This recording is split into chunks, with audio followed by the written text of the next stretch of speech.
Good morning, everyone. I am going to share my screen and run through with you the age-based training curriculum that we did with our coaches last week to get more familiar with your coach guides. So I'm going to share my screen, and from there we will get started. So in today's world, this is the reality, and this is why we exist as the First Tee organization. First Tee believes in young people and need to support them both in and out of school, and both in and out of home. Young people who develop physical health, character, social, and emotional qualities, and behavioral characteristics are more likely to become successful in society today. So I start with this because I would like to mention our mission. As always, our mission is to impact the lives of young people by providing educational programs that build character and instill life-enhancing values all through the game of golf. So, First Tee's mission has evolved over the last 25 years. At first, we were places or just golf courses with facility access for community members, but we've really transitioned to more a steadfast program and the creation of the First Tee program for youth individuals out in the community. And then also at some facilities, we also have adult education too. So very unique to our chapter is that we operate our golf courses and we have public play and patrons that come out here. And so we support many different groups in addition to our youth programs. So First Tee headquarters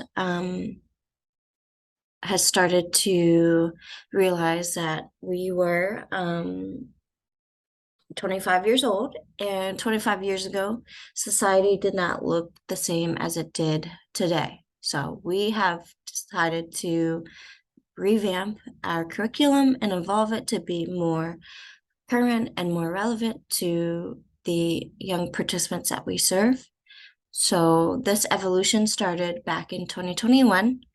You might have noticed that we were revamping our websites, we refreshed our new curriculum, and we did a lot of program observations to design and listen and develop what would be something that we use for many years in the future.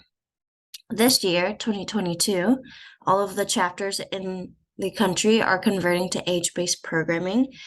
And along with that, First Tee headquarters is developing and piloting a mobile app to engage with parents and participants on a more frequent basis. And then also we improved our registration portal. So we launched our new registration portal in July, and so far so good. Many parents and patrons have been able to navigate that to sign their participants up for class. And then as we go into 2023, we will be evaluating and refining and optimizing what we have done the last 2 years. So hopefully we will launch the app. We will do some more observations and measure the outcomes of the new curriculum. And hopefully this will increase access to programs and engage more participants in the future. So as I mentioned, First Tee is transitioning to age-based programming. So we are essentially sunsetting the levels that we currently have. We no longer require certain assessments to get into the next level. So the names such as player, par, birdie, eagle, ace do not exist anymore. Instead, the classes will be called based on their age group. So in order for participants to progress to the next course or level, they have to age up to the next group. That being said, we will still be evaluating participants through different challenges and creative ways. And this app that First Tee HQ is developing is also another measurement tool to showcase that we are still hitting milestones and learning different life skills and exhibiting all the life skills and golf skills that we talk about.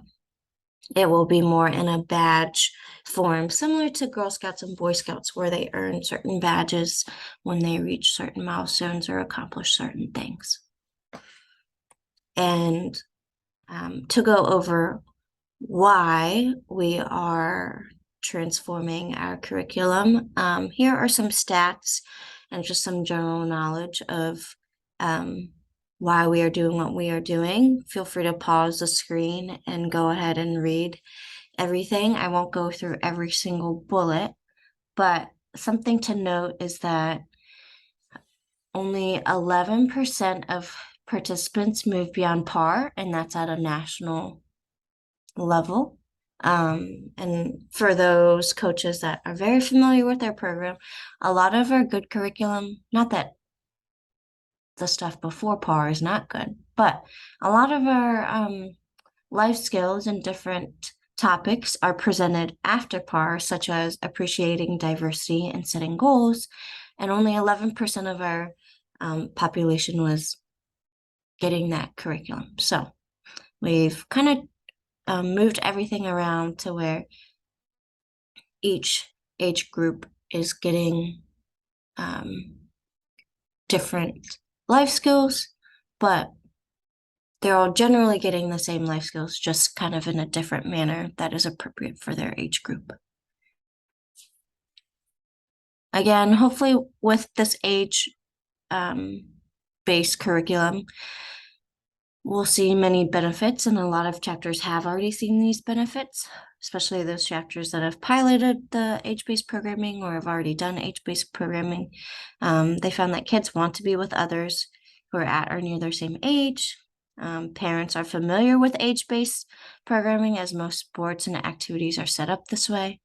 As participants stay with us longer, they'll be eligible for more life-changing experiences and opportunities, including scholarships, including national participant opportunities presented by First State HQ. In terms of benefits to the chapter, hopefully this will allow coaches to deliver course content in more developmentally appropriate ways. No longer do you have a 17-year-old beginner in a class with other 8-year-old beginners. It's all age-based. Again, this will position us to be in line with other sports and camps, and then youth may find the content more fresh and they feel welcome being with friends, and they might create a stronger social engagement, especially at the older age groups. So, this is our model that we have currently on the left. And as you can see, as we progress, participants drop off. But hopefully with the age-based programming, there are multiple entry points and we will see more engagement, especially in these older age groups. So now we are going to do our breakout activity. So what you will do is grab your coach guide. Your coach guide was attached to the email, and open that up and take 10 minutes to go through the coach guide and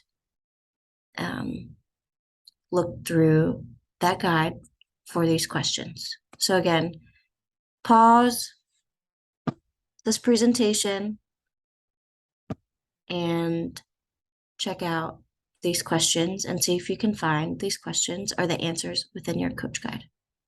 We're looking at the age 7 to 9 coach guide just for simplicity.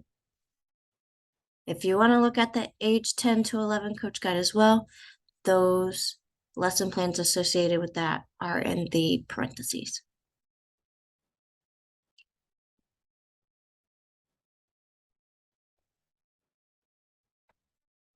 All right, so I hope you've taken some time to look at the main questions of the coach guide activity that we had.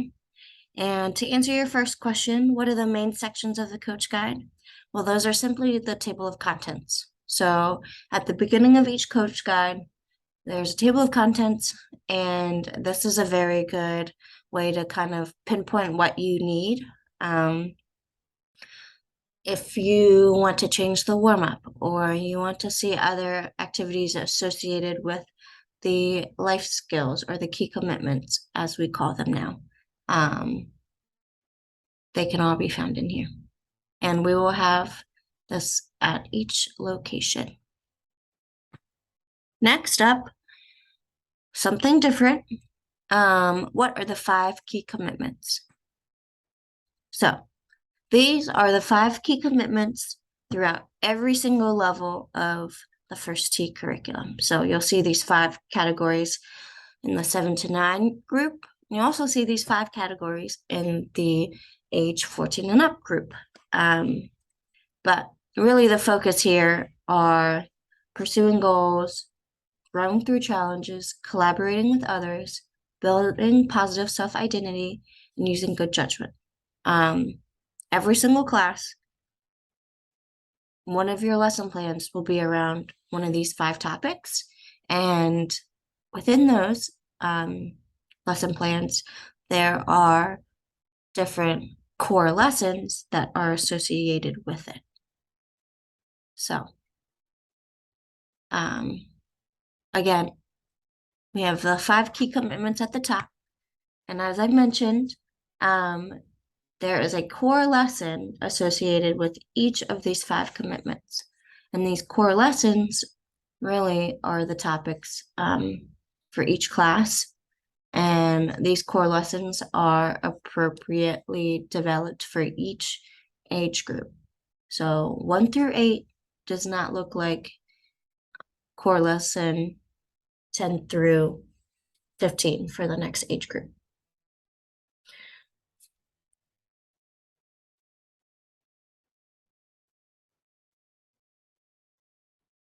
So another question was, what are some similarities and differences of new life skills curriculum versus the previous first 2 core values? So here is a slide that kind of shows you the core lessons from before. And then here are the core lessons that we're working with now. As you can see, most of these line up with perseverance, using judgment, confidence, sportsmanship. But one thing that is new that previously was not seen in the age 7 to 9 group is talking about goals. Typically, participants will not even talk about this until the birdie level class or until they're in a class for mostly 11 to 12-year-olds. So now we're introducing this topic, which is pretty cool. We've combined respect and courtesy because they go hand in hand, and also honesty, integrity go hand in hand. So they combine those lessons into a new one over here. All right, and if you are looking at the age 10 to 11 coach guide, here are the similarities and differences. Again, very similar in the sense that before we were talking about ALR, talking about ALR and the new core lessons. Having fun while you learn. That's kind of changed it to learning and growing with grit. Also, you see that we have playing the course introduced at the younger levels, and then dreams and goals used to be at the birdie level, but now they've also introduced it here in the age 10 to 11. And they removed exploring the game and respecting the rules. There were certain lessons dedicated to just this, but instead of having just one class dedicated to respecting the rules, we've now sprinkled a golf rule into each core lesson that is associated with the activity. So, next question. Golf fundamentals, factors of influences. So, if you're looking at your age, or if you're looking at your coach guide, these are all found on page 8. And each golf class, there will be one factor of influence that we talk about. So That's this section right here. One focus per class. This is in the age 7 to 9 group.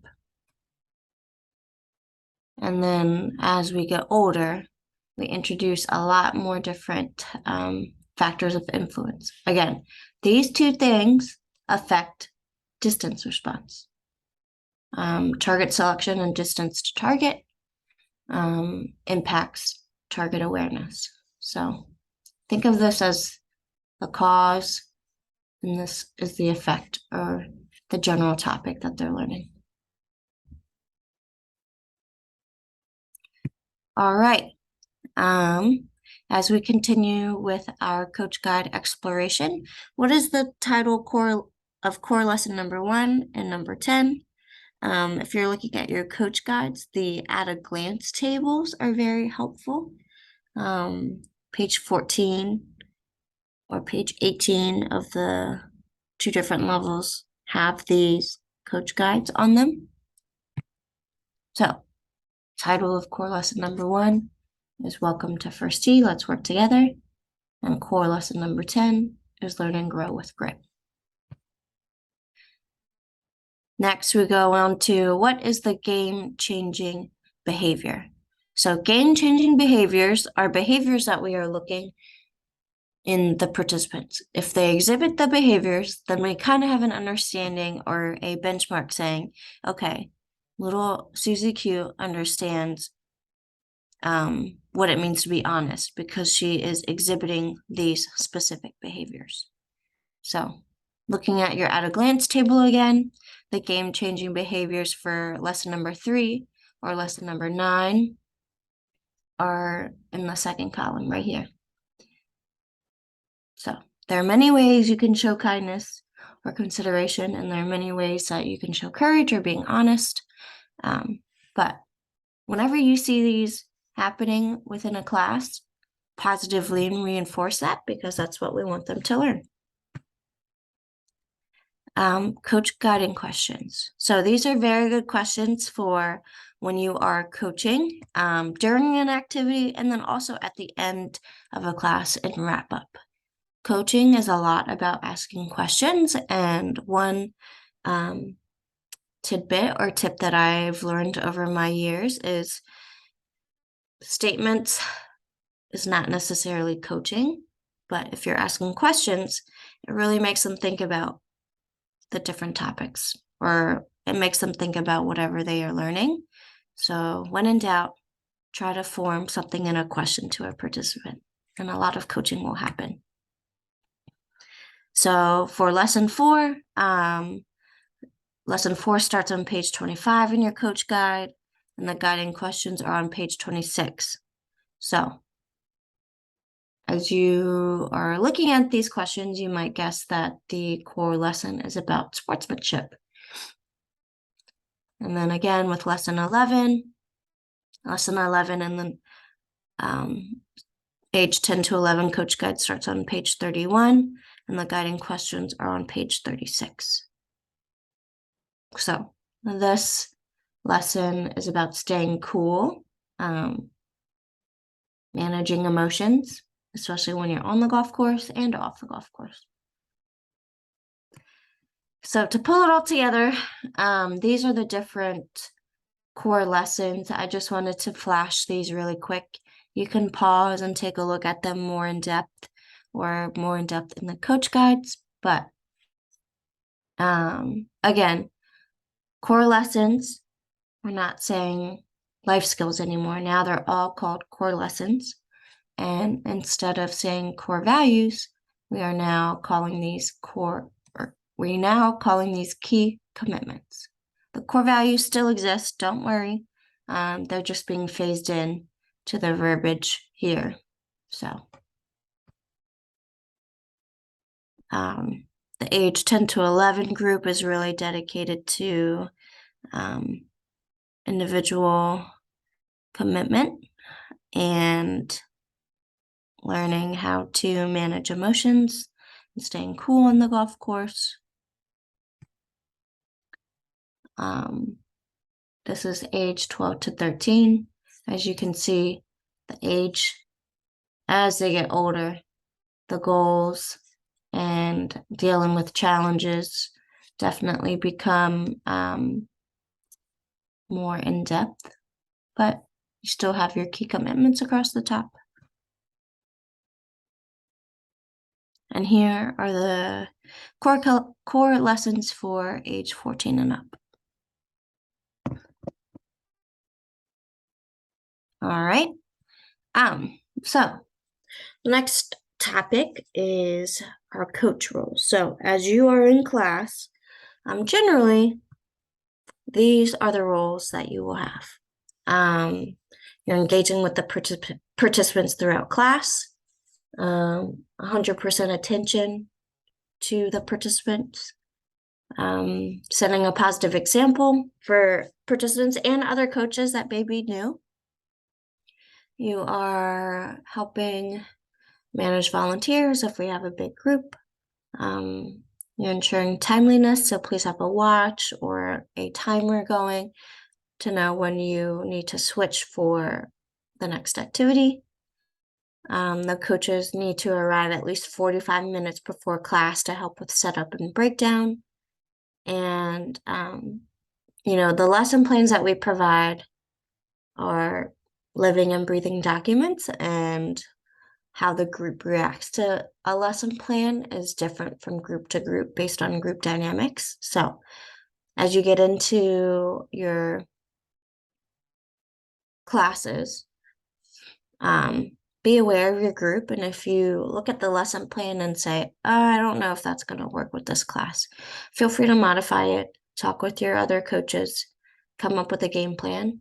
And as long as the class is fun, it's safe, and it's engaging, and it's meeting the golf skills and the life skills, then you're doing a pretty good job.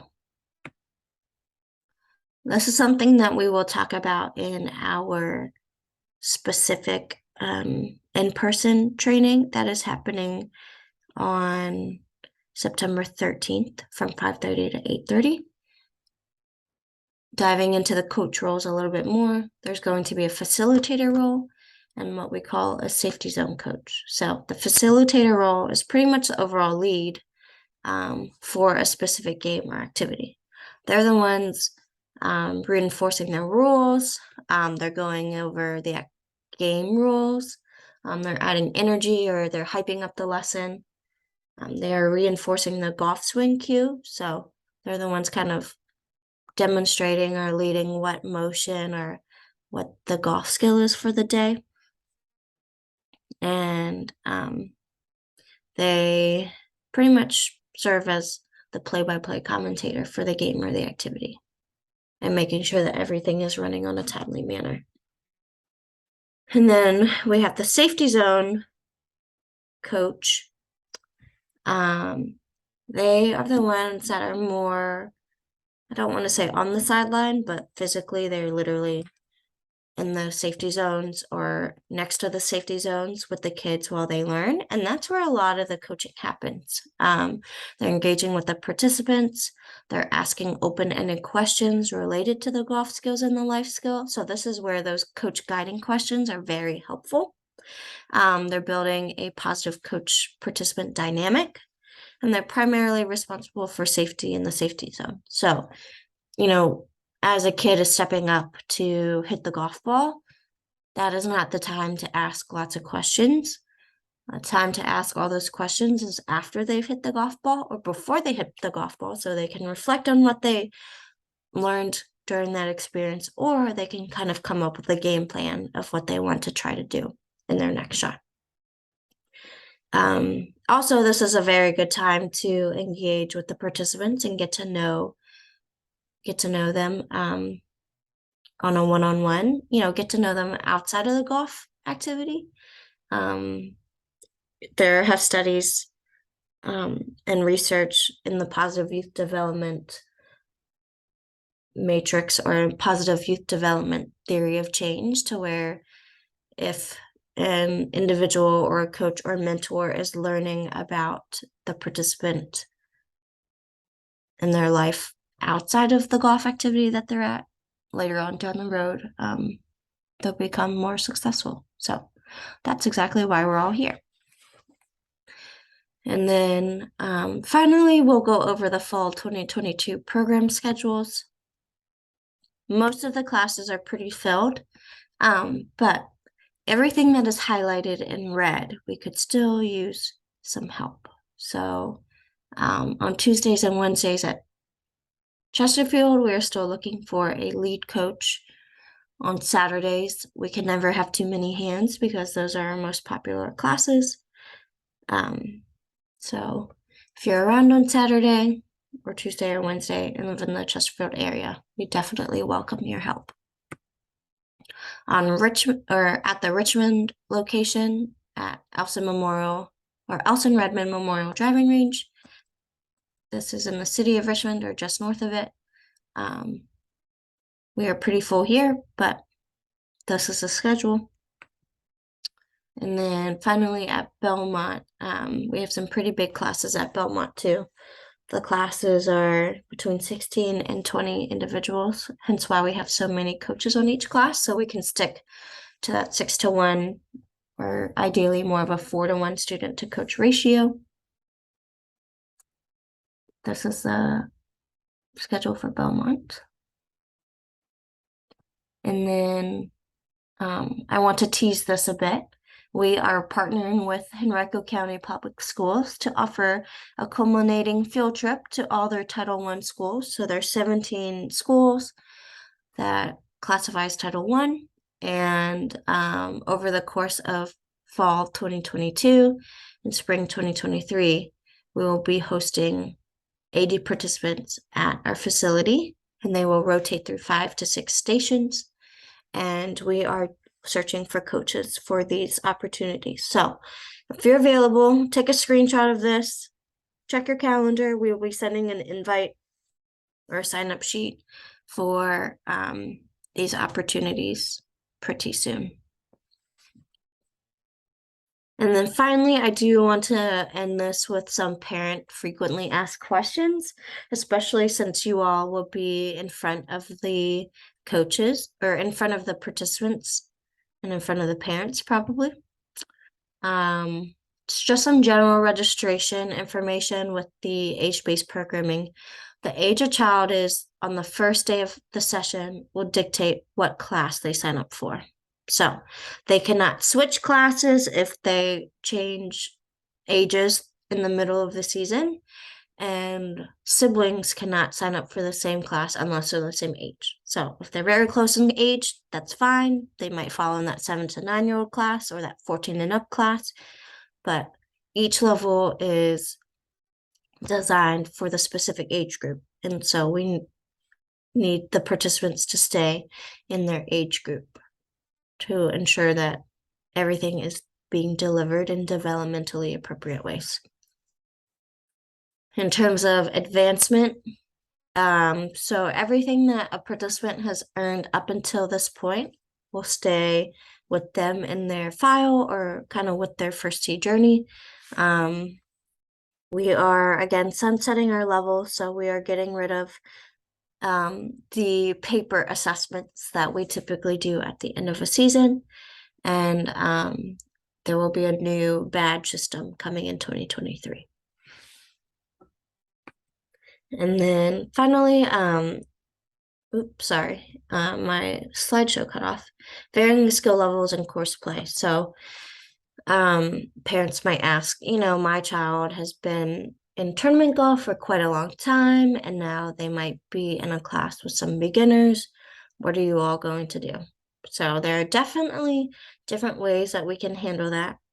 As we divide the class up, there are many ways to divide them up specifically for a game or for an activity.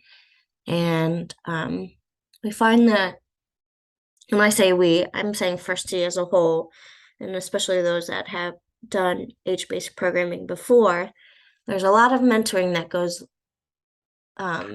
into the age-based programming, and it's pretty natural because the kids want to help each other and they want to see each other succeed. So even if someone does have a lot of golf skill, we can empower them to teach others in the class and bond with them. And then also, we are providing participant benefit cards again. So I encourage families to utilize that card as um, as they progress throughout the season. And I'll leave you all with some things to think about for part two. So, part two of this training is in person on September 13th, 2022, from 5:30 to 8 p.m. at the Elsa Memorial Driving Range. Please bring your golf clubs and wear golf attire or athletic clothes, closed-toed shoes. You will be moving around. It's going to be interactive, so don't wear anything that might restrict you in that sense. And then some questions to think about that we will go over is how would you adapt games based on skill level? How would you group participants? What are some of your adaptations when it comes to instruction and leading an activity? And then what are some things that we should be on the lookout for during the first week of class? So with that, if anyone has any questions, you can always email me or call me, but we will talk to you soon. Thank you.